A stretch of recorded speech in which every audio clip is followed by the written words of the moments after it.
All right, let's do this.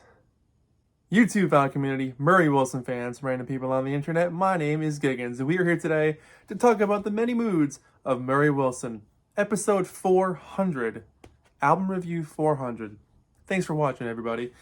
This album is something I wanted to talk about for a long time, purely out of the curiosity's sake that it even exists. It's really a curio in the Beach Boys discography, or a story, I guess you could say. It's not really a Beach Boys title, but it's part of the story, if you will. To talk about this thing, though, the review of this itself will not be very long. Talking about the lead up to this might be a little bit more in length. Murray Wilson is the father of Beach Boys Brian, Carl, and Dennis. He was also the manager of the Beach Boys. He was uncle to Mike. He was a force to be reckoned with, and he definitely did help shape the early Beach Boys career. He got the guys going. He was the one who was kind of in charge of getting things maneuvered for recording contracts and being in the wagon with them as they were touring around and keeping things in check and trying to make the show run successfully. Long story short, the guys got real tired of that real fast and canned him after a couple of years. But to start, we got to start at the beginning. Murray had a rough childhood growing up. His dad had a drinking problem. His dad's name was Buddy.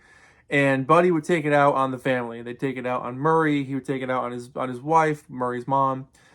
And so Murray had to grow up fast because Murray was basically trying to take care of his mom and his family from not getting beat up by his dad. It's really tough. And so when they moved to California from Nebraska, they ended up sleeping on the beaches for a while because they couldn't afford a place to live. So they slept in tents on the beach. Some biographers say that Murray had musical talent growing up. Some say he didn't. Regardless, he ended up meeting his soon-to-be wife, Audrey, when they were in high school. They graduated in 1935. A few years after Murray and Audrey got married, they had Brian in 1942. Followed up in 44 and 46 with Carl and Dennis, or Dennis and Carl, I want to go specifics about it. The Wilson kids ate up music growing up. They were fascinated by it, Brian especially, and the other guys definitely. But by the 1950s, Murray was still sort of struggling to get his songs out there. He was working on tons of different jobs before eventually forming his own machine company, Able. And during this time, he was trying to sell his songs. He met Height and Dorinda Morgan, who eventually would come back later in the Beach Boys story. But during this time, he met Height and Dorinda, and they basically secured a deal where they sold his song Two Step, Side Step. And it got covered by a few people. He got paid $50 in advance in case royalties were to happen. So this was like his foot in the door. One of the most popular versions was by recording artist Bonnie Lou in the 50s, who did that track. And that was kind of his claim to fame for a long time. It was also done on the Lawrence Welk Show.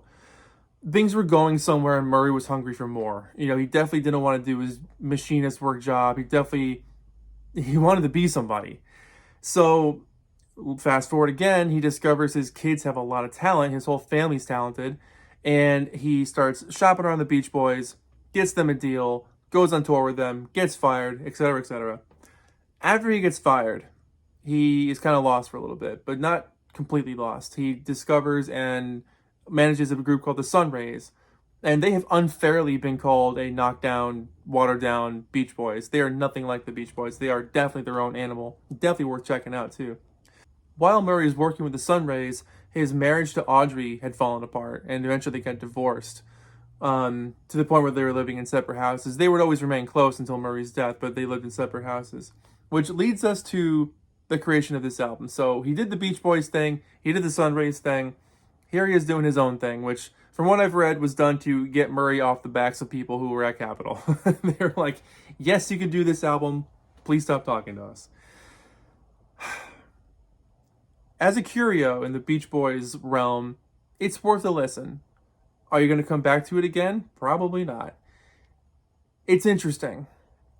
And it also has that very classic shot of him in the back. Oh, this is a promo copy. Free is stamped into the jacket itself. And they put a bunch of groovy 60s models in the front because I guess that maybe had a better chance than Murray's sad looking pipe picture there. But this album really, it borders on a combination of Muzak, elevator music, things you'd hear in the background on a game show in 1961, it doesn't really strike ground. It just sounds like things that already existed. I'm not trying to put down Murray as a composer or the playing on the album itself. The record really is background music. There are moments where you're kind of like, oh, that's cool. But none of these melodies have the sort of earworm captivation that his sons could write. And, the front cover is great. It says, "The talented father of the famous Beach Boys presents instrumental interpretations of his and other original compositions," which is true. There's a bunch of originals on here. There's some covers. And there's even a song by Al Jardine. The Al Jardine. He was keeping it clean back then, too. This album starts off with "Love Won't Wait," which is a song written by Murray. It's got a lead saxophone, but it's also got lead strings. Some bouncy drums. It's well performed. It's not bad. There's a couple of descending moments that are very reminiscent of something Brian would accomplish.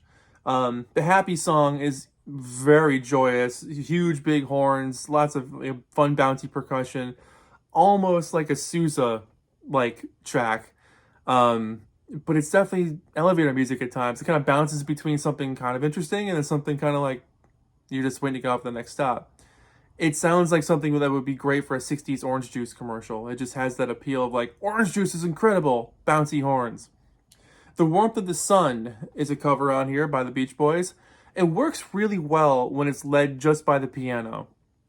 But when you get to the chorus, it's just all those big syrupy strings, and it's just like, we get it. We don't need all these strings on every song. If it was just the piano, it would actually be really touching and really moving. Because I know he loved that song, and a lot of people inside the Beach Boys world love "Warmth of the Sun." It's a very special track. It always has been. But I think if it had just stayed with the piano, it would have been something pretty impressive. "Broken Heart," it definitely sounds like the cliche sad song from a movie somewhere. Nothing really unexpected from the title. "Leaves" is interesting. It does create a sort of lazy autumn day, watching the leaves fall, watching the breeze lilt them down to the earth.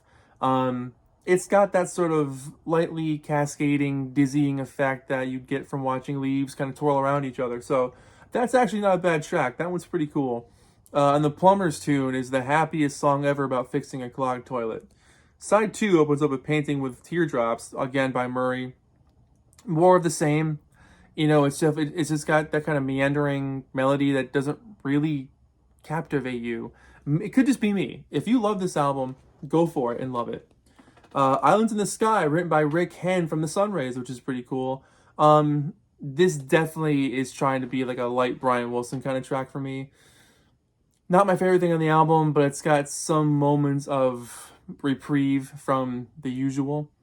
"Just Around the Riverbend," pleasant enough. It kind of sounds like background music for a 1944 movie about countrysides, or like a travel log video that you'd see before the movie started at the movie theater. It's not the best. "Italia" is written by Alan Jardine. And this stands out just purely because of the guitar picking and the bouncy rhythm. Like, it's actually a change from the rest of the sound of this album. So in that respect, it's one of my favorite songs on the record because it actually goes somewhere different. "Heartbreak Lane" was written by Murray, more of the same. And then "Betty's Waltz" was written by both Murray and Audrey, and again, more of the same. And I'm not saying this just to be negative. I'm not saying this just to be, haha, look at my funny video. I'm ripping apart Murray Wilson. This is what you came for. The album just doesn't go anywhere. It's just background noise for the sake of background noise. It's not offensive. It won't upset you. It just exists. It's kind of like how air exists. It's just kind of there. And I really don't want this whole video to be me just ripping this album apart, because there's obviously the people who created it put time and effort into this thing. I'm not sure how long it was recorded for. It came out at the end of '67, but I'm not sure how long the recording process was. I'm guessing maybe a couple weeks. But this is where we're at. "The Many Moods of Murry Wilson." Does it accomplish its title? I would say so. There's some sad songs. There's some happy songs. Of course. I guess that counts as many moods. But it just doesn't go anywhere. I know I've said that a handful of times here, but that's really the gist of what I'm trying to get across. It's an album that just is there. And should you listen to it if you're a Beach Boys fan? It's worth checking out. Are you going to come back to it?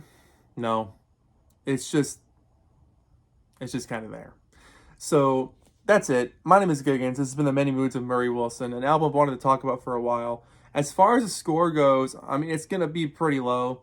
Probably a 3 out of 10, which is one of my lowest scores I've ever given. But, and again, I'm not doing this to rip on Murray's music or just because it's cool and fashionable to do so.